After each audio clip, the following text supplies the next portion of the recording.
आप जिस वक्त बियाबान से गायब हो गए थे राजन, उस वक्त जब मैं राज दरबार आया तो इन हराम जादों ने युवराज को इतना बहका दिया महाराज, इतना बहका दिया था।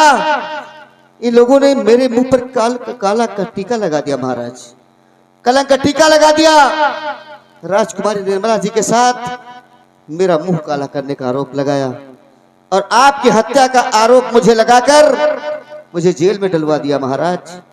मैं किसी तरह से जेल से भाग निकला।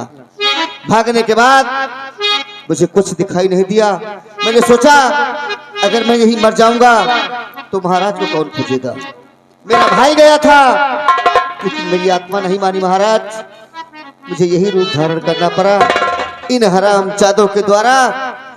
और अगर आपको यकीन ना हो महाराज तो राजकुमारी निर्मला जी से पूछ लीजिए। सेनापति गंभीर सिंह जी महाराज। इस रात दरबार में इस वक्त आप मौजूद है, आपका भाई मौजूद है, हमारी बेटी राजकुमारी निर्मला मौजूद है, लेकिन हमारा बेटा कहाँ है? महाराज महाराज इस हरामजादे कुत्ते ने आपके चिराग को बुझा दिया महाराज। युवराज को इसने गोली मार दिया महाराज।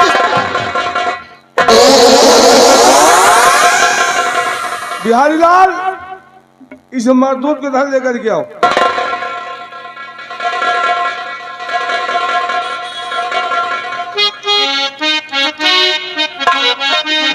तूने हमारे बेटे क्यों मारा?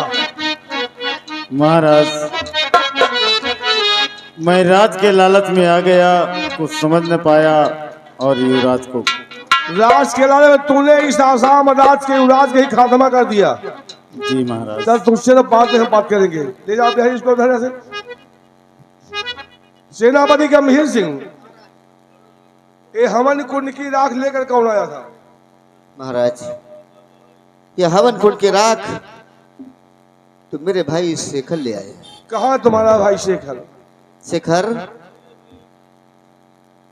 शेखर शेखर थका हारा था, पानी पीने गया है महाराज।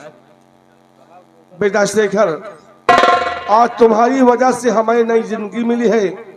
हमारी बेटी हमें मिला है तो तुम्हारा भाई तुम्हें मिला है। सच कहते हैं, हमारे बेटे को इस हरामजादे ने संसार से मिटा के रख दिया। हमारी बेटी के अलावा कोई इस दुनिया में है नहीं, इसलिए मैं अपनी बेटी का हाथ तुम्हारे हाथ में देना चाहता हूँ।